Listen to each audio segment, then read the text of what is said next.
Komisi wanita juga, komisi wanita, komisi apa, lansia juga mengadakan seminar. Baik, untuk pembicara kami, saya akan membaca. Ya, riwayat singkat aja ya. Ini kita sampai jam 11, sekarang sudah mau setengah 10. Jadi Ibu Ayah namanya adalah seperti yang tertulis seperti yang sudah kita baca tadi, Pendeta Dr. Anya Susanti GPH. Ya. Jadi Ibu Ayah pendidikannya lulusan S1 dari Institut Teologia Aletheia Lawang, Jawa Timur tahun 1997. Lalu untuk S2-nya, MTH-nya lulus dari Institut Filsafat Teologi dan Kepemimpinan Jeffrey Jakarta tahun 2023. Lalu untuk doktornya lulusan dari STT Jeffrey Jakarta tahun 2015. Untuk lulusan BPH-nya dari Sekolah Tinggi Filsafat Jeffrey Makassar 2024. Jadi BPH-nya ini baru ya Bu ya. Selamat ya Bu. Terima kasih. Oke, untuk pelayanan Ibu Ayah adalah dosen tetap di STT Jeffrey Jakarta, Kaprodi Magister Teologi STT Jakarta Jeffrey Jakarta, dan Pendeta Sinode GKII. Badan Pengurus Departemen Pendidikan Sinode GKII, penulis buku akademis dan praktis. Itu saja yang menjadi riwayat hidup dari Ibu Ayah. Untuk selanjutnya mungkin langsung saja ya, karena sudah setengah 10. Baik, silakan Bu.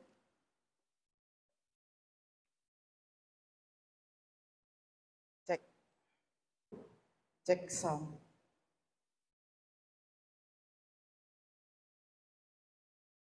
Sebelum memulai seminar kita hari ini, saya mau menyapa Opa Oma di sini, Bapak Ibu, adik-adik, dengan ucapan Shalom.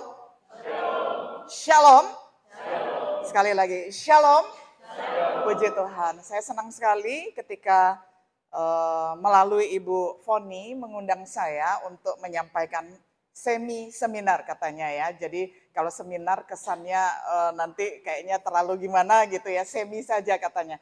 Saya senang sekali saya memanggil Opa Oma di sini, Bapak Ibu begitu ya, karena saya tadi dapat informasi dari Ibu Foni, ternyata ada Oma yang umurnya 90 ya luar biasa. Kalau oma kandung saya masih ada di dunia ini, seusia begitulah gitu, bayangkan ya.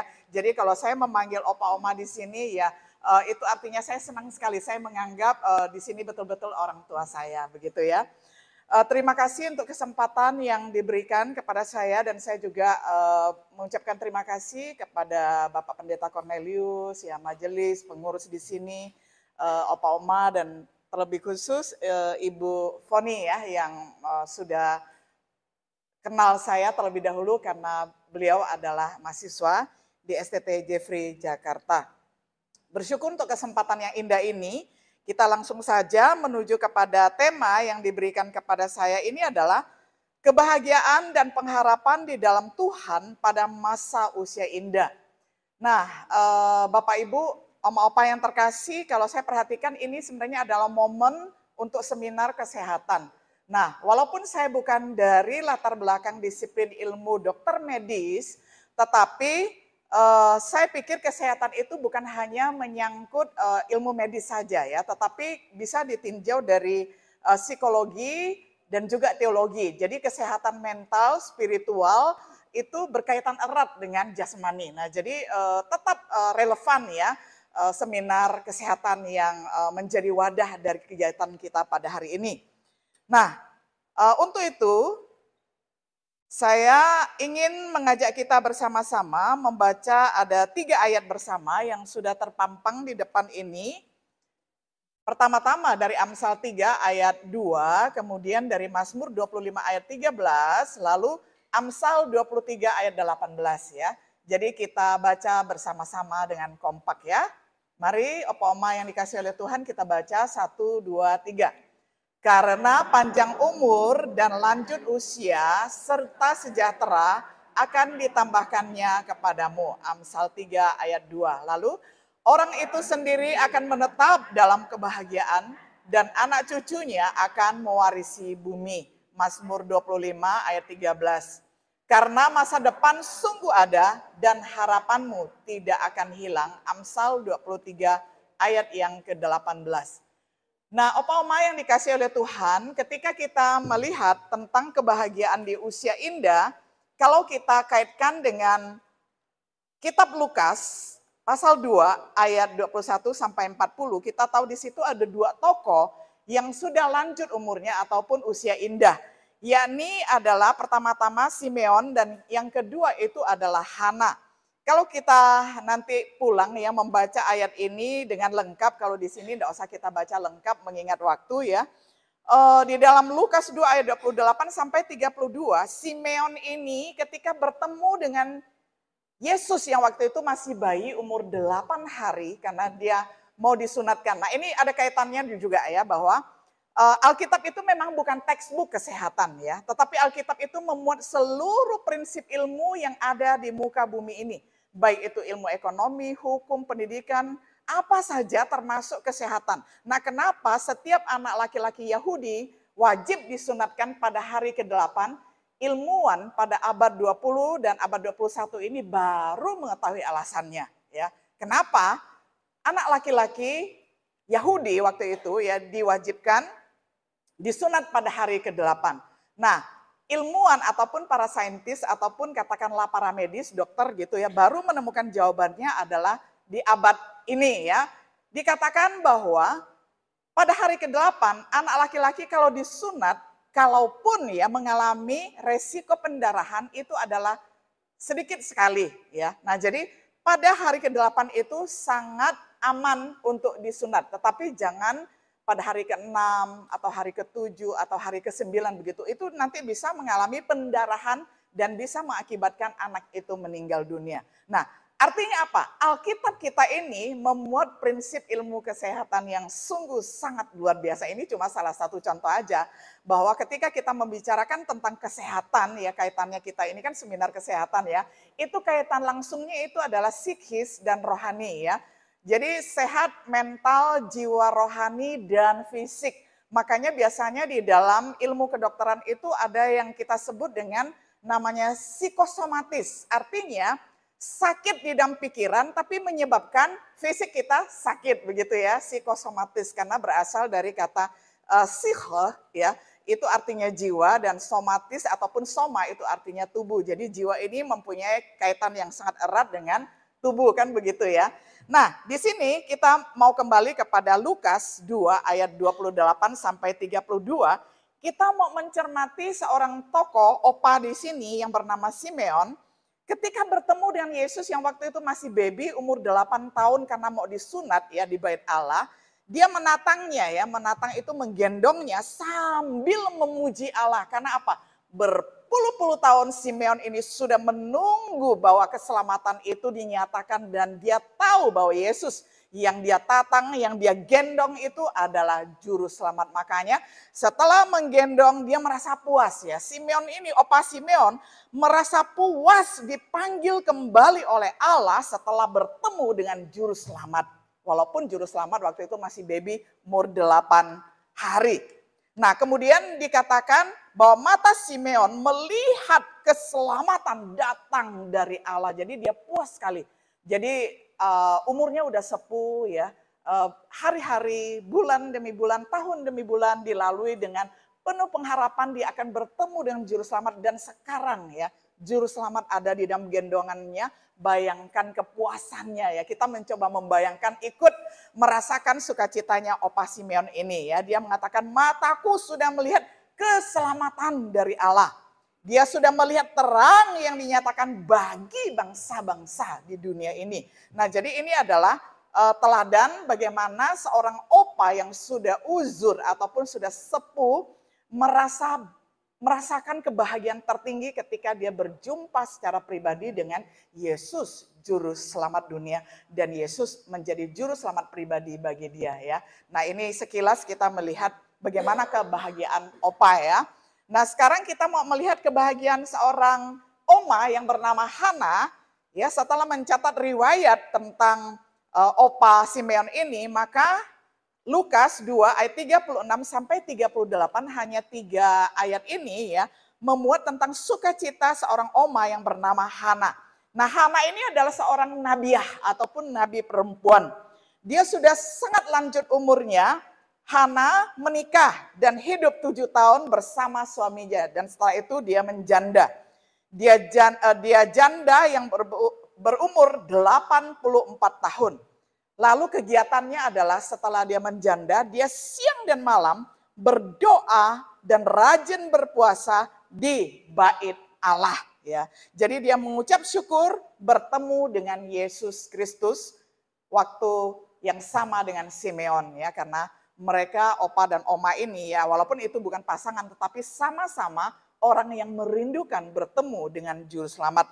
Nah, jadi melalui kesaksian ini kita melihat bahwa kebahagiaan sejati seseorang, termasuk kita semua pada hari ini, adalah setelah hidupnya bertemu dengan Sang Juru Selamat.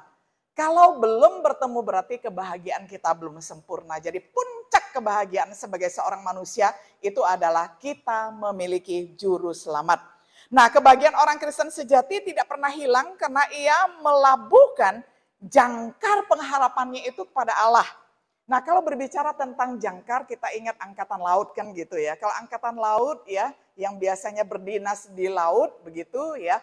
Nah, itu akrab sekali dengan jangkar. Karena kalau suatu perahu atau sebuah kapal, baik itu kapal perang atau kapal apapun, tetap ada jangkarnya begitu ya. Kapal pesiar yang begitu besar juga ada jangkarnya ya. Jadi disesuaikan berat jangkar dengan kapalnya kan begitu ya. Nah, jangkar kalau di laut itu dilabuhkan ataupun diturunkan ke dalam laut ya, jangkar kapal itu.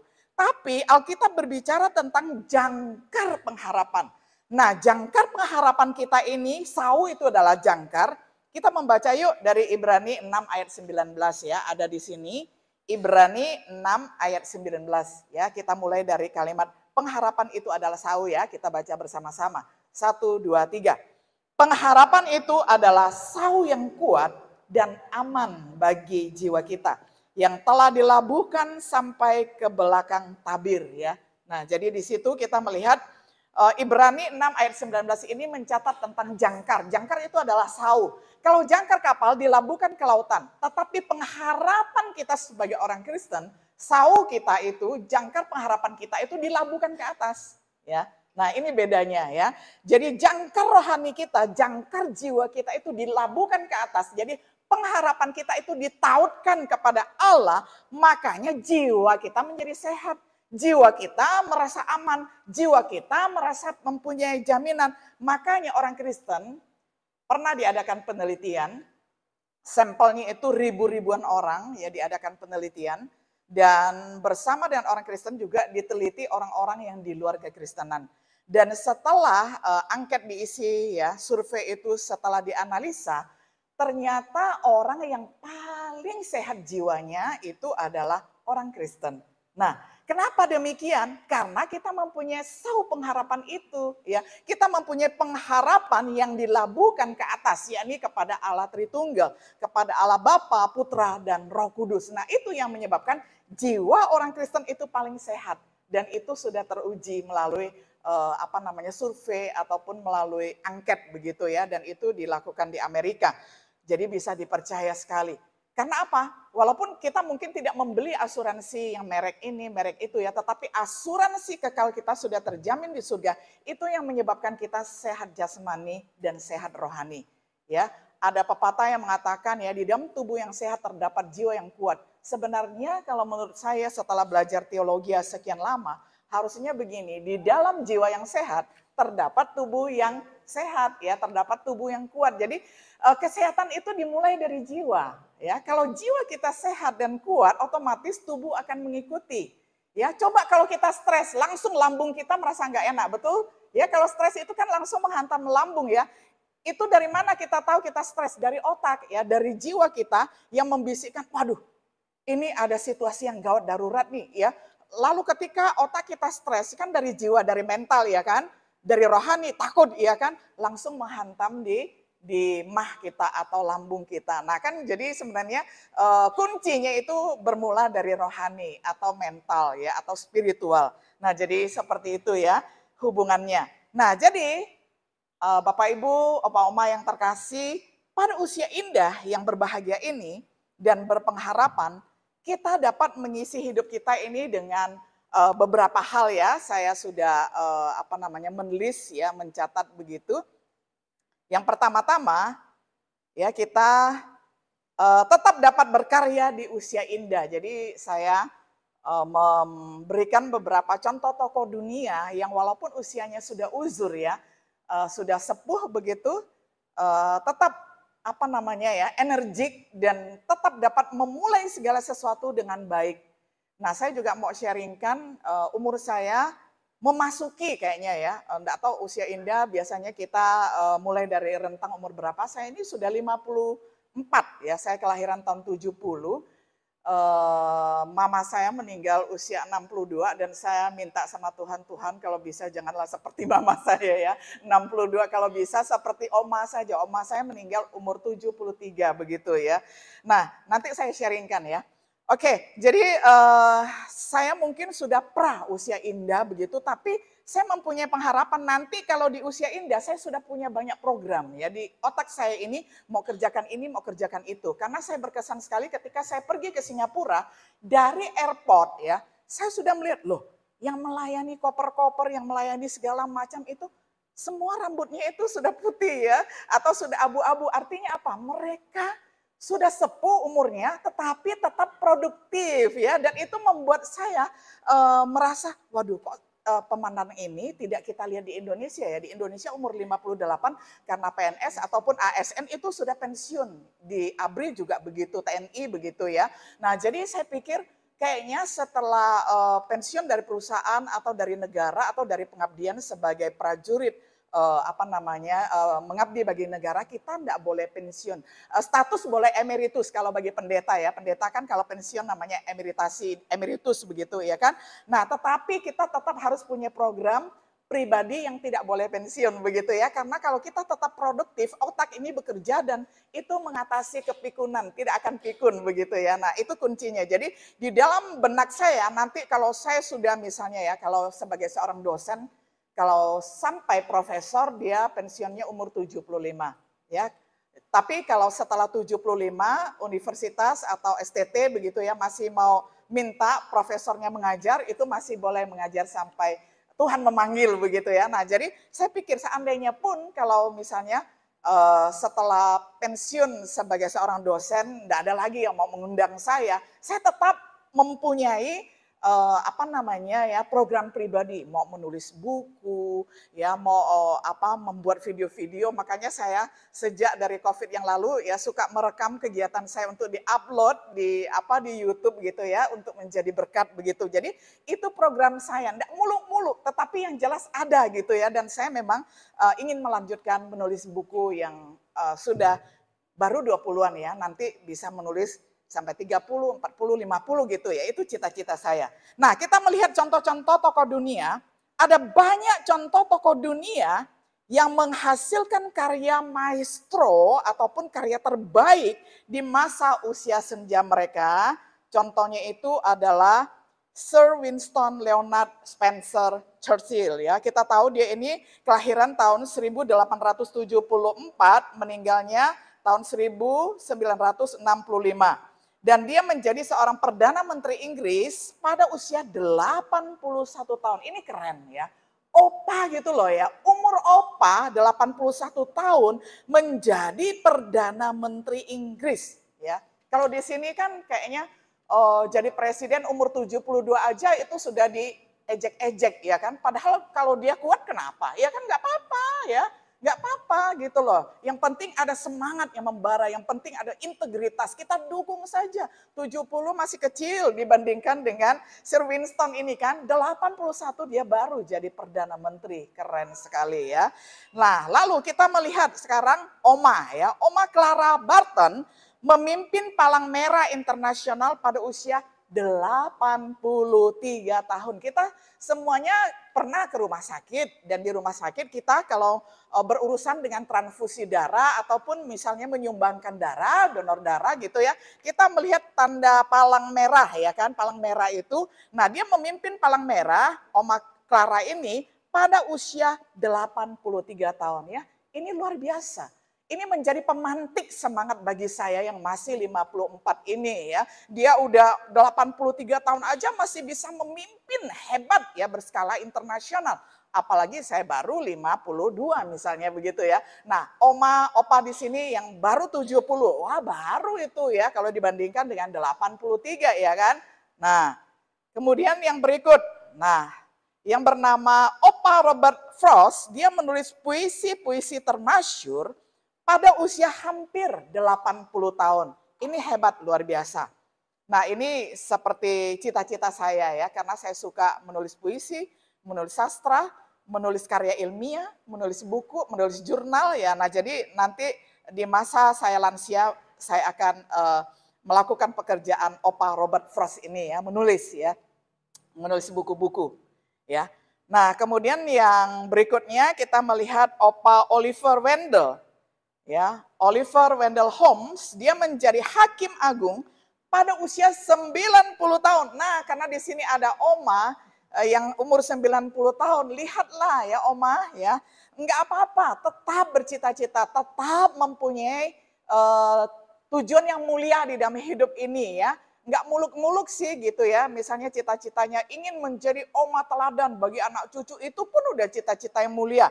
Nah, kalau misalnya Opa Oliver ini bisa menjadi hakim agung pada usia 90 tahun, itu hak istimewa yang luar biasa. Jadi kalau dia bisa, kalau kita mau juga bisa begitu ya. Kita katakan kepada diri sendiri seperti itu. Nah, kemudian Opa Connie Mack, dia memimpin tim baseball pada usia 88 tahun. Ini saya kagum luar biasa. Karena fisik gitu loh ya. Ini kekuatan fisik kan karena memimpin tim. Ya, pemimpin tim olahraga yang membutuhkan energi, tapi karena dia adalah seorang atlet yang baik, umur 88 dia masih tetap memimpin dan enggak masalah ya dia dengan fisiknya begitu ya. Nah, kalau kita memang kalau fisik sudah terbatas begitu ya, kita menggunakan kekuatan rohani, kekuatan pikiran begitu ya kan enggak selalu harus di fisik. Tapi kalau fisik kita masih kuat, why not ya? Kalau fisik kita masih bisa beraktivitas dengan lincah, kenapa tidak ya, walaupun tetap harus hati-hati begitu ya. Nah, kemudian tokoh yang keenam itu adalah Toscanini. Nah, Toscanini ini adalah seorang opa yang menjadi konduktor orkestra dunia kenamaan pada usia 87 tahun. Jadi pemimpin orkestra ya. Jadi kalau misalnya menyanyikan lagu Handel atau menyanyikan lagu karya Johann Sebastian Bach ya, lagu-lagu Mozart misalnya, wah dia menjadi kondak yang luar biasa dan dia memimpin orkestra dunia pada usia 87 tahun. Nah, kalau di Jakarta ada seorang ya pendeta Stephen Tong ya, umurnya 84, dia masih tetap memimpin orkestra ya. Dan dia pernah menjadi dosen saya, jadi saya terkagum-kagum juga pada beliau, walaupun kalau khotbah dia bisa berdiri seperti ini, tapi kalau untuk kegiatan yang lain dia sudah didorong pakai kursi roda begitu ya. Nah, saya senang saya dapat saya pernah belajar di bawah 4 tong ya, 4 tong artinya dia 4 saudara itu kan bahkan 5 saudara menjadi pendeta, dan saya belajar pada 4 tong yakni Pak Stephen Tong, Solomon Tong, Caleb Tong dan Yosef Tong ya, dan saya pernah berguru pada mereka dan saya tahu bagaimana ketika dia menjadi anak miskin pada waktu itu tidak ada piano, tidak ada alat musik, tapi karena dia pengen sekali bermusik ya, dia tempel papan kayu itu terus hitam putih, dan dia main seolah-olah itu adalah piano, padahal itu adalah papan yang ditempelin kertas hitam dan putih, mulutnya yang bunyi ya, ketika dia tekan do ya, di sini berarti dia melakukan dengan do re mi fa sol begitu ya. Jadi itu bukan piano, tapi yang bunyi itu adalah mulutnya ya. Nah itu menandakan bahwa kalau seorang mempunyai cita-cita ya, walaupun dia penuh dan keterbatasan, miskin waktu itu nggak ada piano, tapi toh akhirnya kita lihat ya, sampai sekarang umur 84 dia masih aktif memimpin orkestra yang luar biasa, di samping menjadi hamba Tuhan yang luar biasa juga ya. Nah jadi ini adalah tokoh-tokoh dunia yang boleh menjadi inspirasi bagi kita semua. Ketika Tuhan masih memberikan kita nafas kehidupan, masih bisa berjalan, masih bisa berrelasi, masih bisa menerima pengetahuan, masih bisa berkomitmen kepada Tuhan, mari kita memberikan yang terbaik kepada Tuhan, begitu ya kan. Nah yang berikutnya, tokoh yang ketujuh itu adalah Frank Lloyd Wright ya. Dia ini adalah arsitek yang melakukan karya terbaik pada usia 86 tahun. Ya, saya percepat lagi. Yang ke-8 John Wesley ya. Ini adalah pendeta yang masih berkhotbah dengan semangat tinggi pada usia 88 tahun. Oh, semoga kalau Tuhan memberikan saya usia seperti ini, saya tetap berkomitmen, Tuhan, saya masih tetap mau dipakai oleh Tuhan, saya masih tetap mau berkhotbah begitu ya kan. Nah, John Wesley ya tetap aktif berkhotbah pada umur 88 tahun. Nah, sekarang setelah melihat tokoh dunia yang dipakai oleh Tuhan di puncak karirnya pada usia 80-90 tahun, nah kiranya itu boleh ya menjadi inspirasi bagi kita bahwa kalau saat ini kita ada yang masih 50-an, ya 60, 70, 80, 90, itu bukan halangan bagi kita untuk berkarya dan mengabdi kepada Tuhan begitu ya. Nah, sekarang karena kita sudah mendapatkan sau pengharapan, kebahagiaan tertinggi kita adalah setelah kita berjumpa secara pribadi dengan Tuhan Yesus sebagai juru selamat. Nah, sekarang saya mau mengajak kita bersama-sama untuk melihat bagaimana kita dapat merencanakan suatu akhir ya. Akhir di sini adalah ketika kita mengalami panggilan Tuhan untuk kembali ke haribaannya ya. Nah, saya tahu ada suku tertentu yang tidak berkenan ketika kita membicarakan tentang mempersiapkan hari kematian begitu ya. Nah, tetapi di dalam Tuhan ya ini bukan hal yang tabu ya. Justru karena kita sudah bahagia di dalam Tuhan, ini menjadi berkat saya ketika saya berkali-kali membawakan seminar seperti ini di Komisi Lansia ya. Karena apa? Karena hari kematian ya itu bukan menyeramkan.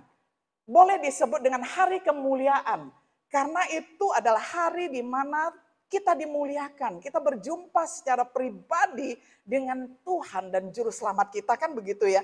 Nah ini harus kita rencanakan dengan baik. Bukan bundir ya. Bukan mau bunuh diri, bukan. Tapi satu saat Tuhan akan memanggil kita bukan gitu loh ya. Nah ketika waktunya sudah tiba, alangkah bagusnya kalau kita sudah mempersiapkan segala sesuatunya. Nanti saya sharingkan ya bagaimana saya mempersiapkan itu untuk mama kandung saya, dan saya ada mama rohani, mama angkat gitu ya. Dan saya juga persiapkan mama angkat saya ya, nanti ada slide-nya saya persiapkan. Nah kita mulai dari ini ya, membayar cicilan ataupun melunasi hutang. Karena berita acaranya nggak bagus kalau ketika kita dipanggil oleh Tuhan, lalu kita meninggalkan hutang ya, berita acaranya nggak bagus. Ibu A misalnya, Ibu Ayah Susanti ketika meninggal dunia ya meninggalkan hutang triliunan misalnya, kan nggak bagus ya. Meninggalkan hutang 100.000 aja nggak bagus ya kan, karena kan ada lagu pinjam 100 dong kan gitu ya. Nah jadi nggak bagus ya kalau kita meninggalkan hutang. Jadi kita berusaha hidup mencukupkan diri ya supaya ketika Tuhan memanggil kita di hari kemuliaan itu kita sungguh-sungguh bahagia, tidak meninggalkan beban hutang kepada anak cucu dan keluarga kita begitu ya kan. Nah, hidup sesuai dan kemampuan atau pendapatan. Kalau Bapak Ibu, Oma Opa di sini ada pensiunannya, ada uang pensiunannya, ya kita mencukupkan diri atau kita masih bisa berusaha, kita masih bisa punya royalti atau kita bisa dapat upah atau dari masukan anak ya dan cucu yang memberikan kita persembahan kasih gitu ya. Kita kelola dengan baik dan kita hidup sesuai dengan kemampuan kita begitu ya. Nah, lalu rapikan urusan hukum dan warisan. Jadi kalau kita punya beberapa rumah misalnya ya, kalau kita diberkati Tuhan luar biasa, punya beberapa harta peninggalan begitu, supaya anak cucu cicit jangan berebutan setelah kita meninggal gitu ya. Mulai dari sekarang panggil notaris ya untuk siapkan semuanya ya. Jadi ketika kita dipanggil oleh Tuhan, anak cucu cicit tidak ada yang ribut-ribut ya. Karena selama saya pelayanan sebagai pendeta ya, waktu saya belum menjadi dosen begitu ya, saya melihat ketika selesai pemakaman, loh keluarganya kok berantem. Kenapa? Karena memperebutkan harta. Nah, lalu itu yang menjadi pengalaman bagi saya mencatat. Ini harus saya ajarkan kepada jemaat supaya jangan menjadi saksi yang tidak baik. Kita harus menjadi saksi yang baik walaupun ini adalah momen berduka sebenarnya ya. Ketika di dalam sebuah keluarga itu ada yang meninggalkan berduka ya. Seperti Bu Foni beberapa hari yang lalu, Oma ya. Oma dipanggil ya oleh Tuhan ya. Secara manusiawi kita berduka ya kalau ditinggal ya. Nah tetapi kalau meninggal di dalam Tuhan itu adalah kebahagiaan. Tapi bagaimanapun juga di momen duka itu janganlah ada ribut-ribut ya, karena nggak bagus. Nah jadi dari pengalaman pelayanan itu saya berkomitmen, saya catat apa yang perlu saya sampaikan ketika saya melayani Komisi Usia Indah begitu ya. Nah jadi mari kita rapikan urusan hukum ataupun warisan. Ini untuk anak ini, ya ini untuk anak ini, ya ini untuk cucu, ya ini untuk cicit. Jadi dinotariskan. Kalau nggak mau ya ditulis saja ya. Supaya ada kesepakatan, jangan ribut-ribut ketika kita sudah dimakamkan begitu ya. Karena akan menghilangkan kesaksian kita sebagai anak Tuhan. Lalu yang berikutnya, nah ini kalau kita mau tulis sesuatu di batu nisan ya. Nah saya sendiri pengen sekali ya pinjem perkataan Tuhan Yesus. Ya di atas salib Tuhan Yesus mengucapkan 7 kalimat ya, ketika dia mau meninggal dunia dia mengucapkan 7 kalimat. Kalau seandainya ya Tuhan Yesus setuju ya, saya pengen sekali pinjem kalimatnya Tuhan Yesus, tetelestai, untuk dituliskan di nisan saya kalau saya sudah meninggal dunia. Ya artinya itu sudah selesai. Sudah selesai artinya apa? Meninggal tanpa beban. Ya, dipanggil Tuhan dengan kita sudah menunaikan segala sesuatu. Wah, saya pikir itu adalah kematian yang terindah yang pernah saya tahu sepanjang saya belajar di Alkitab dan sepanjang saya belajar di dalam sejarah kehidupan orang-orang kenamaan ya. Hanya Yesus yang mengucapkan ini, walaupun mungkin saya bukan juru selamat dan memang bukan juru selamat, tapi kalau memang Tuhan mengizinkan saya meminjam kalimat ini ya, saya pengen sekali tulis di batu nisan saya ya. Makanya saya ini dijuluki sebagai panitia hari kemuliaan ya. Karena saya dipanggil oleh beberapa teman saya yang pendeta-pendeta, dia bilang, Bu Ayah, Ibu Ayah kan sering membawakan ceramah-ceramah seperti ini, tolong dong jadi panitia hari kemuliaan. Saya bilang, untuk siapa? Itu untuk Bapak. Bapak setuju ya? Setuju katanya. Nah, karena beliau adalah ketua sinode ya, dan waktu itu belum meninggal dunia, kalau sekarang sudah meninggal dunia. Jadi saya mempersiapkan hari kemuliaannya ya. Misalnya mau dimakamkan di mana, terus nanti di batu nisan mau ditulis ayat apa, kalimat apa ya. Mau enggak dicantumkan misalnya di batu nisan itu nama istri atau nama anak-anak, menantu, anak cucu dan sebagainya. Nah, kalau di batu nisan orang tua saya itu dicantumkan ya, begitu. Walaupun enggak harus sih, tetapi itulah tergantung kesepakatan. Jadi kalau ada persiapan semuanya jadi indah. Nah, contoh lagi, ini contoh mama saya ya. Jadi saya ini berdarah Tionghoa, mama saya ini keturunan Tionghoa ya, jadi kalau dilihat di situ ya ada namanya Ku Sak Moi begitu ya, kalau dalam bahasa Mandarinnya Ku Xie Mei begitu ya. Kalau papa saya itu ada darah Tionghoanya sedikit, tetapi papa saya Dayak. Nah jadi saya ini ya begitulah kalau dari Kalimantan ya, papa Dayak, mama Tionghoa. Nah jadi penampakannya seperti ini anaknya ya. Nah jadi ketika mama kandung saya meninggal pada usia 62 tahun, ini sudah saya siapkan ya, waktu itu kan belum ada WA, adanya waktu itu BBM ya, BlackBerry kan. Nah memang ketika mama saya meninggal dunia itu disebarkan melalui BlackBerry begitu ya, sanak saudara tahu. Tetapi saya sebagai anak sulung, saya berembuk dengan adik-adik saya bilang, Dek, saya sudah mempersiapkan ya berita acaranya untuk mama ini. Adik-adik setuju enggak kalau ini kita posting ya di surat kabar? mereka setuju semua dan langsung ya saya upload ini di surat kabar ya, dan langsung sahabat-sahabat saya datang ke rumah karena melalui media massa seperti ini ya. Nah, tapi kalau kita tidak siapkan ayat apa yang mau ditulis ya, kita udah nggak bisa, karena waktu kedukaan kita nggak bisa mikir apa-apa, percayalah ya. Kita biasanya udah panik, yang nggak tahu harus berbuat apa begitu. Makanya jauh-jauh hari harus dipersiapkan dengan baik ya. Nah, ini contoh yang sepele ya, kecil kelihatannya tapi besar artinya. Kalau saya enggak menaikkan berita ini, misalnya di surat kabar waktu itu, sahabat-sahabat lama saya nggak tahu. Dan dia nggak datang ya ke rumah. Dan biasanya kalau sahabat kita enggak beritahu, kan mereka nanti bisa komplain ya. Kok enggak kasih tahu saya kan gitu ya. Nah kalau ada berita seperti ini kan akhirnya mereka enggak bisa komplain lagi ya. Dan mereka datang gitu ya. Ini contoh hal yang sepele tetapi besar manfaatnya. Ya, jangan kita seperti ini. Ini cuma karikatur ya. Ini cuma istilahnya begini ya. Istilahnya waktu kita sudah dekat, tetapi kayaknya kita masih panik ya. Ada yang ketinggalan nih, belum saya siapkan begitulah. Janganlah kita seperti ini ya.